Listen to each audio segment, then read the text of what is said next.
let's quickly cut across to the latest news break coming in. Well, once again, it seems President Trump has spoken on India and Pakistan again. President Trump has told both to stop fighting, told them won't do trade with you. Pressured India, Pakistan for ceasefire. Well, I think this is just Trumpism at its best right now, if you can actually read the fine print there. Once again, I want to take our viewers through, and I think we also have his reaction coming up. President Trump of the United States of America, we're going to play that out for you in a short while, has spoken, said, I told both nations to stop fighting, told them won't do trade with you. Pressured India, Pakistan for ceasefire. And, Sandeep, I want to bring you in on this. This is Trumpism at its best. Well, Trump speaks and tweets and posts on any deal that he sniffs, and he possibly has seen one here of being the deal maker who's brokered a deal between India and Pakistan. Well, both countries have had their compulsions in doing what they did. And India certainly did. It carried out, as Gaurav said so eloquently, we've pronounced mission accomplished on what we had to achieve. There was nothing more to achieve other than possibly sending the Indian Navy after. Right. But you've already achieved majority of your military and political objectives. You've done the signaling. All right. Sandeep, I'm going to cut you short, and the reason I'm doing so is let's listen in to President Trump and what he had to say a short while back, and we'll try and analyze the messaging behind it.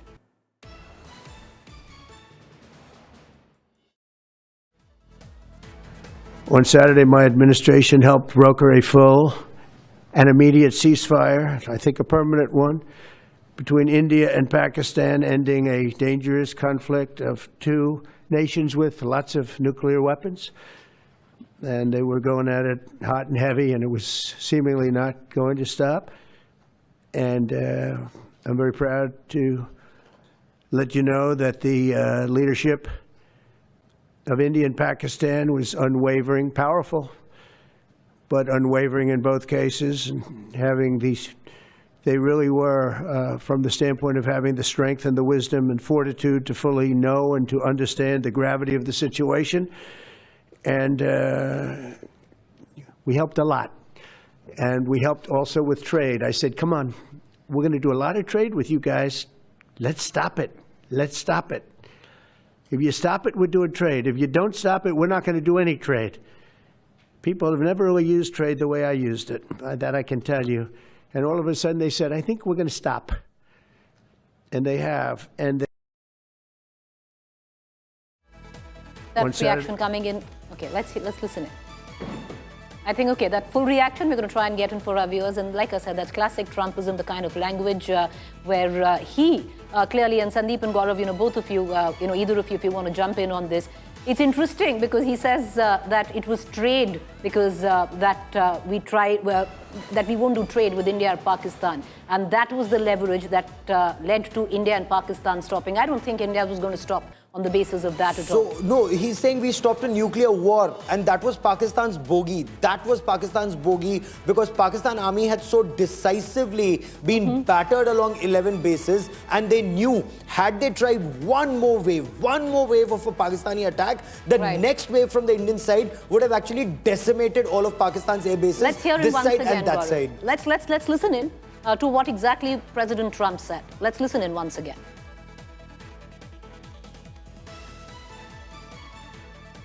on Saturday, my administration helped broker a full and immediate ceasefire, I think a permanent one, between India and Pakistan, ending a dangerous conflict of two nations with lots of nuclear weapons.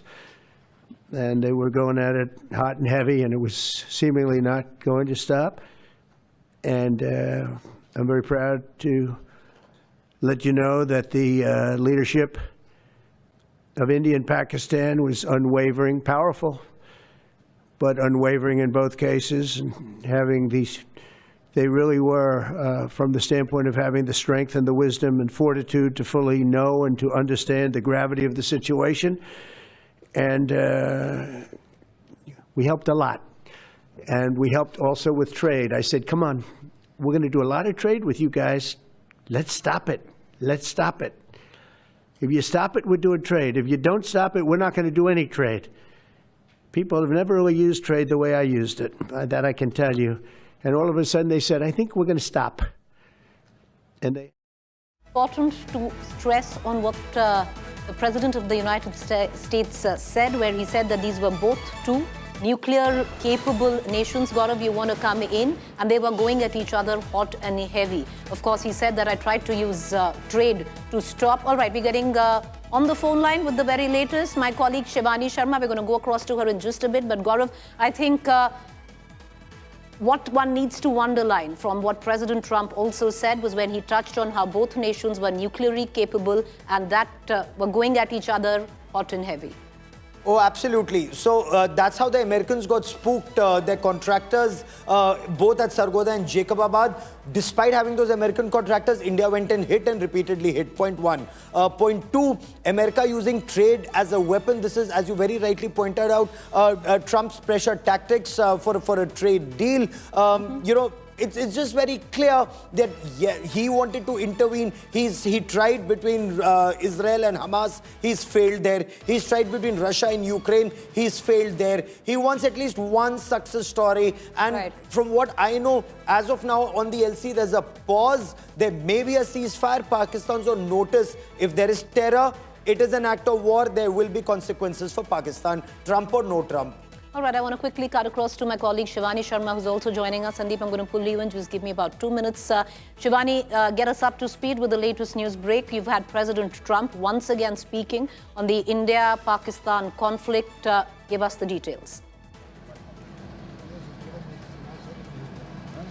See, Donald Trump had on 10th also given out a post at around 5:30 declaring the ceasefire, even before India could make an official declaration about it. And that day also he said that after long deliberations between India and Pakistan, we've reached this agreement, and I congratulate both the nations. They are very good countries, and so today once again Donald Trump is speaking, and he's speaking as if he has been the mediator of this whole ceasefire understanding which India has reached.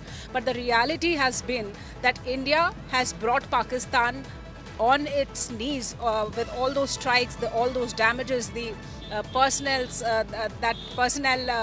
Pakistan lost in different areas of its military installations. So that was the turning point. But here Donald Trump and United States, they want to act as a mediator. They want to show that they have been the mediators. They were the ones who took this initiative ahead.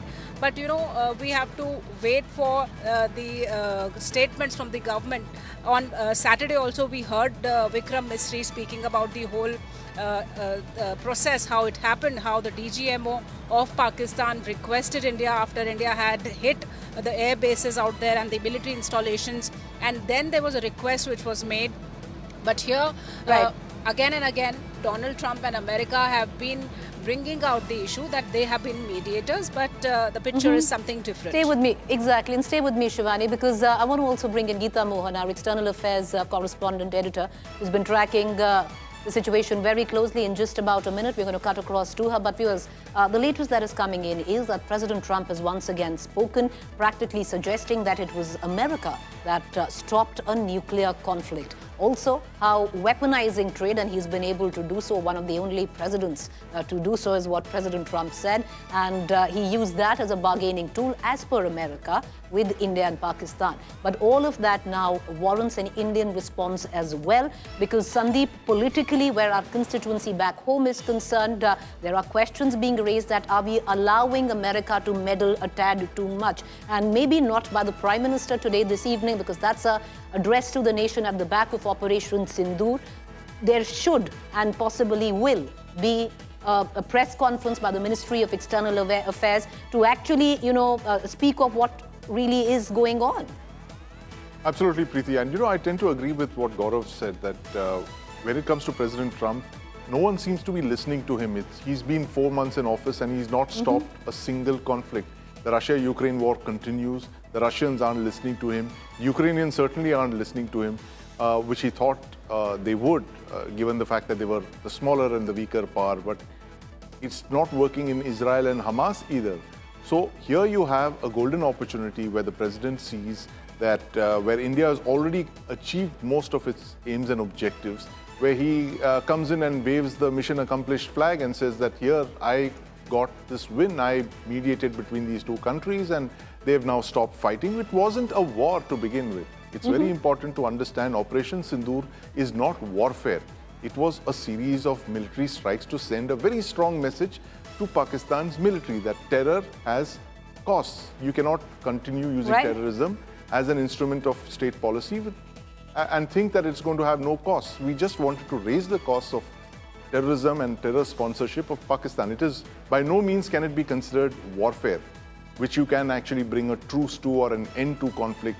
This was an end to a series of strikes where India had already achieved majority of its objectives with Pakistan. And it continues to, it reserves the right to respond as and when it chooses to, which is what the reason the Indian Air Force has given for keeping Operation Sindoor an ongoing military operation. And possibly this could be the template for India to handle terror attacks against its citizens or on its soil. Well, you're right there on a gentle diplomatic reminder, because I think few can forget 7/11, Abbottabad and Osama bin Laden. And I think the president needs to be just possibly reminded of that. That's a side note. I want to quickly bring in to this conversation my colleague Geeta Mohan, our External Affairs Editor, tracking the details coming in thick and fast. Geeta, President Trump once again taking full credit for ending what he thought was a nuclear conflict, actually suggesting that he is one of the very few who's been able to weaponize trade, and that's what he bargained with India and Pakistan with. Away from what President Trump in America says, Geeta, this will warrant now, maybe not this evening at 8 p.m. by the Prime Minister himself, but this will warrant a proper briefing, by the Ministry of External Affairs to actually lay bare the facts, because for what President Trump seems to be alleging is actually far from the truth that actually transpired. Well, Preeti, this does require a response from the Indian government as to what really transpired, because this is a huge statement. It is not just about reports coming in of some great intelligence that, US Vice President J.D. Vance had on nuclear and Pakistan. That's a separate conversation that Pakistan might have had with the United States of America, but no such conversation happened with India.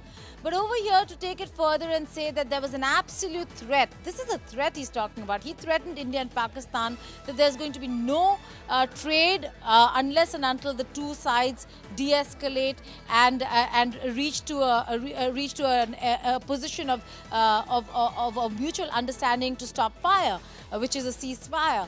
But then again, the first hints of this came from Secretary Lutnick, who had hinted just a day ago that trade talks with India could be delayed because of the ongoing situation. So yes, there is the Washington DC has in a way tried to now build a narrative which is that the US very firmly spoke not just on nuclear aspects but also on trade.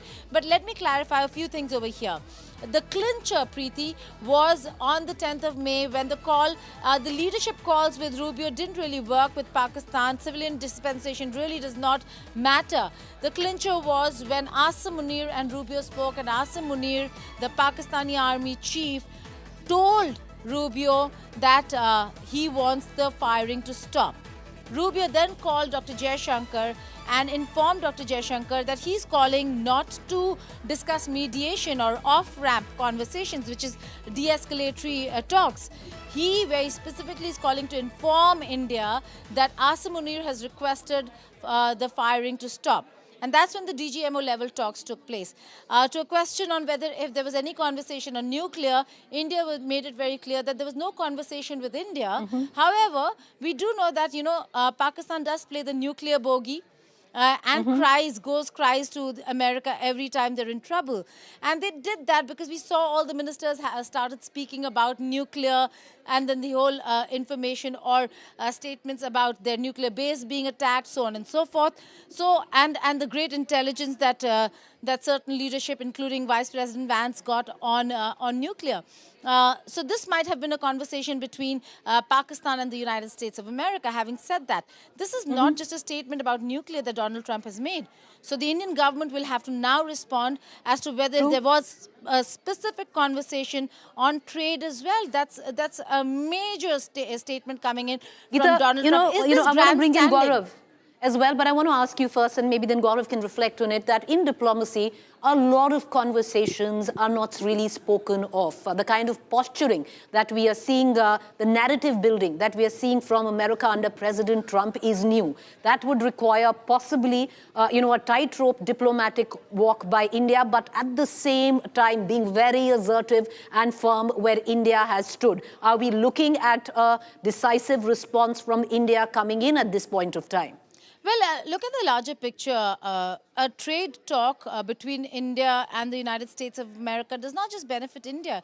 It benefits the United States of America as well, Preeti. At a time when they're having a very difficult relationship with China, the only alternative is India. So threatening India will certainly not help Washington, D.C. And India, while there might be a lot of narrative building, while there might be a lot of conversation that might have taken place, but there's one thing that India is quite certain of, which we've been speaking to officials and they've said, is that this time around, they were not threatened or pressured by anybody. They were not taking that. Whether it is Qatar, Saudi Arabia, United Kingdom, the United Nations, the United States of America, they received calls from everybody. The simple message was that it is not for us to decide. It is for Pakistan to decide whether they're going to stop firing or not. Should they continue, we will continue. So the pressure tactics or being threatened is something, again, it's Trump's word against India's word. So we'll have to wait and see what the Indian government's response is. Okay, we need to listen in to what President Trump said. And Gaurav, then I'm going to bring you in because I think America, just for the sheer fact of equating India and Pakistan in the same breath, needs to be gently reminded of Abbottabad and 7/11. But let's listen into what President Trump said.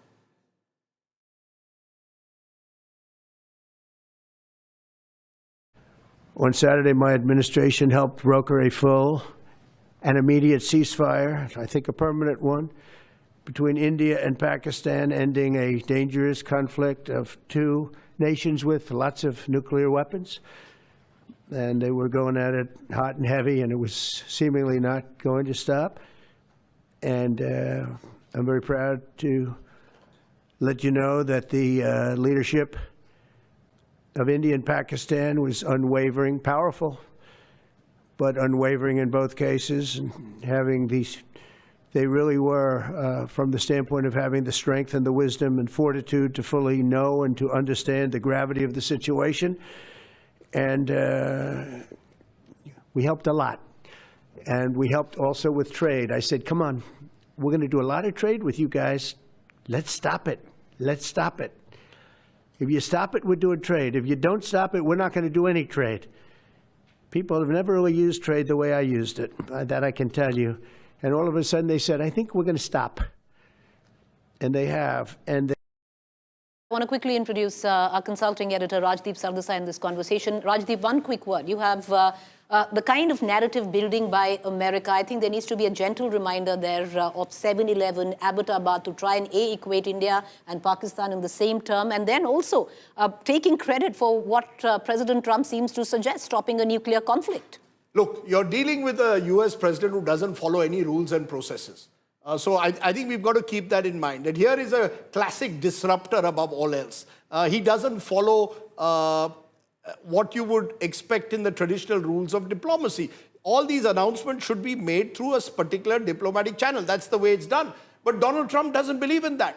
You know, he only believes in Donald Trump.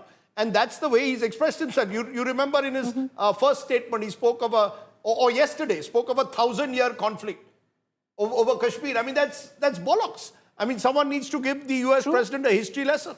So I think Donald Trump is doing this in a way to establish his own, he wants to be seen as someone who can solve the disputes of the world. Then whether it's Russia and Ukraine, you saw what he did with Zelensky when Zelensky came into the Oval Office. You've seen the way he's responded to Mexico, to Canada, the way he initially dealt with Britain, the way he's dealt with the Germans. This is not someone who follows the code of diplomacy. And but there's a method in the madness.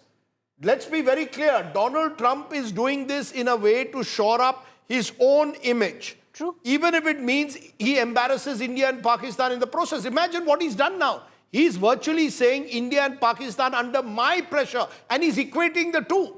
True. You see, we always wanted to de-hyphenate India from Pakistan. That was what we'd managed to successfully do in the last decade. He's brought us back to a situation where he's talking about India and Pakistan in the same breath all the time. Even yesterday he said two great nations, and today he says trade deals will be done with both. I mean, why should we be equated with Pakistan? I think he has, in his own bizarre way, if I may say so, embarrassed us and done it just before the Prime Minister is to speak. Well, and this also warrants a response by India, and if not at the Prime Minister's speech, and we're counting down to it, because like I said, we've heard enough propaganda coming in from Pakistan, where practically on a daily level you had the Prime Minister of Pakistan address the nation.